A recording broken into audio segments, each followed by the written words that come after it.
Воена зона ја покажува реалноста на војната. Насилството, суровоста, мизеријата, преку објективот на италијанецот Енроко Данјино, кој живее во Париз, а покривал конфликти во Босна, Хрватска, Чеченија, Косово, Авганистан, Руанда, Кенија, Сомалија. Многу пати бил апсен, тепан, добивал закани по животот, додека бил во кризните жаришта. Го најдовме во Кенија, пред да замине на нова задача во Судан. The moment I take the picture is, I don't know, is kind of I'm not there. Кога ќе направам фотографија како да не сум таму, потоа почнува полека да ми се навраќаат моментите и расте чувството во мене. Приказите од војните се и прикази на преживување. Во еден од најсуровите конфликти во поновата историја, во Чеченија, во 1995-та, неофицијално животот го загуби околу 300.000 лица. Многумина се уште се водат за исчезнати, како сопругот на новинарката Фатима Тлисова. Таа самата била апсена 7 пати. Дури имала обид да биде отруена поради известувањето.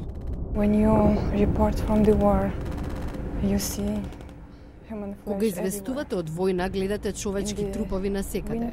Во зима половина се изедени од кучиња по улиците, а во лето се чувствува непријатна миризба од која не можете да се ослободите. Повеќе од 100.000 беа убиени во војната во Босна од 1992-95.